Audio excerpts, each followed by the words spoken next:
Nag-book po kami sa isang resort sa Panglao po, sa Villa Tumasa, Alona Q. And nung April 16, naka-receive po kami ng message ng kinakancel na po nila yung booking namin. Nung una po, hindi po namin alam kung bakit.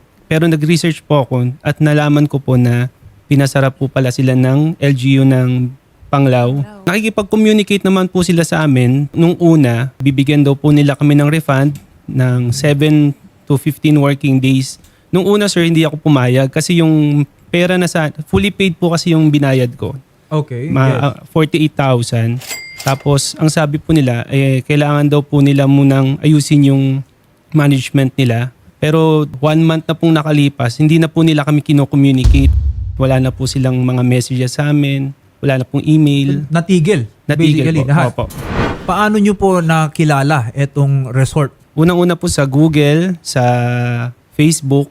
Okay. At marami rin pong nagre-recommend ng mga vloggers sa resort nila. Kasi malaking resort po talaga ito. At maganda po yung so meron location. naman silang parang official Opo. account. Yes. Yes. Doon kayo kumontak. Yes, attorney. Opo. Hindi naman sa yung parang bagong account lang, nagtayo lang, nagpakilalang may resort, tapos wala nang naging pakialam sa inyo. So meron naman talagang official account doon kayo Yes. communicate. May Kayo po ba yung magkakasama or individual, separate na mga booking yung ginawa ninyo?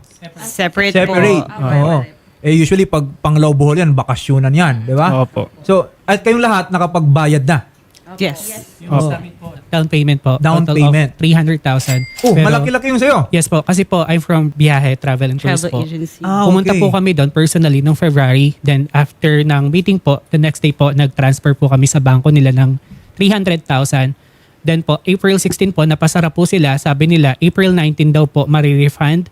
Ang na-refund lang po sa amin personally is 50,000. And then nag-transfer daw po sila ng total of 112,000 wire transfer. Wala po nangyari. Sino po yung nakakausap nyo on behalf ng resort? Sa office po mismo nila, attorney. Sa amin po ay nung una na napasara, after a few days nung napasara siya, meron pa nagre-reply dun sa Facebook page. So kami kasi attorney, April 16 ng gabi sila pinasara. April 17 kami doon. I was traveling with 3 kids. Okay. So, nung nalaman ko nung gabi pa lang na April 16 pinasara, so I tried to communicate to them. Sabi ko, anong plan? I'm traveling with 3 kids and a senior. Pagdating namin doon, ang sabi nila, okay ma'am, willing po ba kayo i-transfer namin kayo to other property? Sabi ko, sige, good, kasi andito na kami. Yes. Ang problema, hindi na sila nag-communicate dun sa Facebook page. And then we're trying to call yung contact numbers and they even have offices there eh. Pinuntahan namin yung offices, walang sumasagot. Magandang hapon, Attorney Abram Espejo. Alam mo, mabuti at nabanggit niyo po yan. Ano, at I'm happy. I want to inform him that we have filed multiple criminal cases against him, an administrative case, and yung civil case doon sa mga kasama niya. Na-mention nyo may mga criminal cases and administrative cases? Yes, we have filed. Laban kanino? Doon sa public official who was involved here and yung mga kasama niyang private na parties dito. Although the mayor is here, but I will not name him directly until he gets the subpoena. We want him to get some due process here. But ang masasabi ko lang is illegal ang ginawa niya. Kasi yung ginawa niyang closure po dito, while the permit is under renewal. Hindi naman to isang negosyo na nag-operate na walang permit. No, may permit to under renewal. Ngayon, hindi lang naman kami may ganyang sitwasyon. Yung mga kapitbahay namin, yung mga resort, under renewal din eh. Kaya sa totoo lang, magugulpihan sa mga kaso. I will assure you that this fellow will get his day in court. It's about time, but I should tell you the predicament na nangyari sa amin. Yung mga staff namin dyan, ikinulong sa isang kwarto. Ikinulong. That is serious illegal detention. Tapos, yung ibang mga nakamaskara, armado, they came in, sinabayan nila yung government official na yan. Ninakawan pa po nila kami. Ilang milyon ang tinakbo doon. Alam nyo ho, we are victims. Base dyan sa sinasabi nyo na parang naging collateral damage etong mga complainants natin ngayon na kaya sila na-cancel yung kanilang booking is dahil nga dito sa problema nyo dyan with the LGU. Nagsimula na po kami ng partial refund. Wala pong assets ngayon ng kumpanya. Wala akong kapera-pera eh. So, dito sa mga complainants po natin, maghintay-hintay lang po kayo. Anyway, nagsimula na po kami mag-partial payment. Kung gusto po ninyo magpo-full payment, if we cannot pay, then we can go into insolvency. The point is, hindi naman po kami tumatakbo sa aming obligasyon at babalikan namin sila at babayaran namin sila. Ay, As for the public officials who were responsible for this. Mayor Edgardo Arcay ng Panglao, Bohol, magandang hapon po. Magandang hapon po. Ayan, Mayor, no? So, narinig nyo naman siguro yung sinabi ni Attorney Abraham Espejo. Pero bago ko kayo bigyan ng pagkakataon naman, nasagutin yung sinabi niya, malaman lang din namin, Mayor, bakit po ba napasara yung resort? Pinasara ko po yon. Bakit?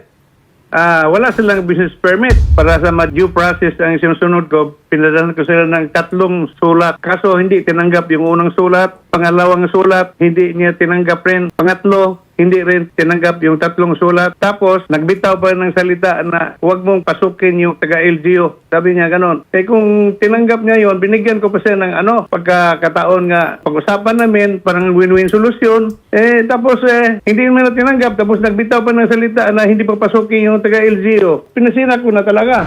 Mayor, so they applied for a business permit pero it was denied. Tama po ba? Opo, hindi naman sila nag-apply sila, pero wala mang resource permit. Hinahanapan namin ng resource permit. Hindi man sila secure ng resource permit.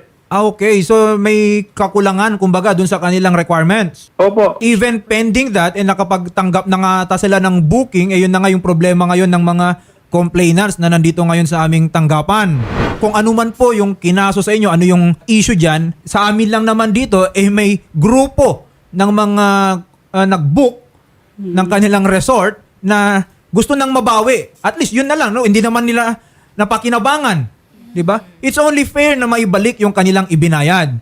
So, Attorney Abraham Espejo, kailan po kaya maasahan ng Nagsimula mga na ho nag-book kami sa inyo? mag-partial refund. Give me naman some leeway here to make an explanation because itong pinagsasabi nitong isang taong ito alam mo, At out of Attorney, isang context tabi muna natin yung issue nyo dun sa mayor. Yung pera Ano nila, na? gusto lang naman nila mabawi, yun lang naman yung gusto nila. We are a victim, all right? Under our laws, we have a system to pay back all creditors. Right. And we are Attorney? paying them. If we cannot pay all these creditors, worst comes to worst, we will go into insolvency. Ngayon, if we go into insolvency, ganun din partial payment din based on the available assets. Attorney, labas naman po kami sa issue nyo ang gusto lang namin, ibalik nyo yung binayad namin. Dineposit namin sa bangko nyo. So, nasa ibabalik bangko po nyo namin yun, yan, ma'am. ibalik nyo sa amin ngayon. Babalik po namin yan. Bigyan nyo kami ng Hindi po date. kami tumatalikod Bigyan sa nyo kami ng obligasyon. date kasi sinabi nyo 7 to 15 lang po 7 to 15. Matagal-tagal na din po. Attorney, kung ano man po yung issue nyo, labas na kami doon. Yung hinihiling lang po namin is ma-refund kami, ibalik nyo yung pera, tapos yung usapan natin. Tsaka sana, attorney, may nakikipag-communicate sa amin Yun. po. Kung Kinap din nyo yung, Opo, yung wala na rin messenger. po Wala na kasing din po kami tumatawag makausap sa amin. doon. Wala na pong Nagpunta nagko-communicate. kami ng office nyo, wala din kami makausap na matino doon sa office nyo. I will talk to management in a few days. I will inform you. Call me. Okay? Attorney? So wala po tayong may bibigay na timeline ngayon. Attorney, sa amin lang po, no, as victims, maiintindihan namin kung meron po nakikipag-communicate sa amin. Yun lang po yun, di ba? So kung before kasi may email na nag-send, okay, nag-expect kami. 3 to 5, 7 business days. After that po, wala na. So any communications, wala na talaga So maiintindihan po namin if there is something going on, may cases kayo, okay. But let us know para ma-set yung proper expectation po namin. Kailan po namin makukuha yung perang ibinigay na amin? Okay. Hindi po ako ang management, ma'am. Abogado lang po ako. I was hired to file those cases. I understand, Alright. sir. Pero attorney, di ba, on behalf of Alona Q, di ba, kayo din po dapat yung humaharap sa amin or at least their spokesperson.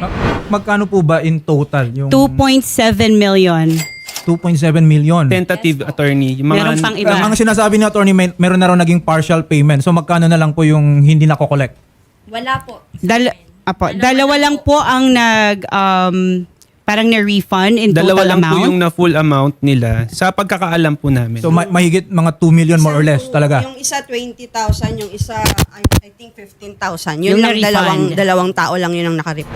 Hindi lang pala kayo yung Hindi po. Kami Galing sa pa lang po grupo. kasi attorney nasa province. Province, Kaya nasa hindi ibang mo- So bansa. representatives lang kayo kumbaga ng 100 plus na nag-book. 150 plus, yes. Oo. Unfortunately, attorney, even po close na po sila until last month, nag-accept pa po sila ng bookings. No? Yun ang mahirap. And nagsasabi nag-survey po sila, nag-send daw po sila ng 100,000 plus sa amin. And to think na yung clients po namin from travel agency, Philippine Counselor League po, muntik po kami makasuhan because of that.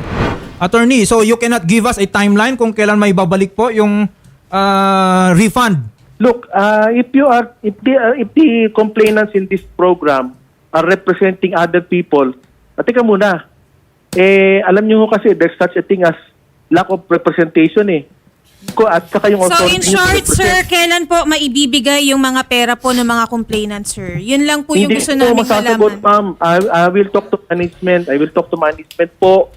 And then, you have my number. You can call me and I can give you an update. Well, narinig nyo naman kanina, no? They recognize na talagang karapat-dapat na may balik sa inyo, no? As to the date kung kailan, yun pa yung hindi malinaw. Kasi it appears na hindi pa nasabihan ng management yung kanilang legal counsel kung kailan talaga nila may babalik yung inyong pera. Baka nakikinig po yung management ng resort. Sige, kausapin ninyo. Okay, sa management, ako po kasi tapos na yung travel. Gumastos na kami ng doble. So again, yun lang po, kung meron pong ongoing na case or anything, labas po kami doon. Proper communication lang po. Set up nyo lang po yung proper expectation namin para hindi kami mag-expect na, okay, in 1 week makukuha namin yung pera namin or hindi. So, yun lang po. Kung may mag-email kami or tumawag man kami, at least sana may sumagot as a representative. We will keep on monitoring that kasi they have to provide you a date. Sa inyo po Yes po. Yes, po. no. Kami na po ang magfa-follow up na din po niyan. Opo. Yun lang po naman ang naantay namin. Mabigyan po kami ng date kung kailan nila ibabalik yung pera na binayad namin. Yes. Thank you. No?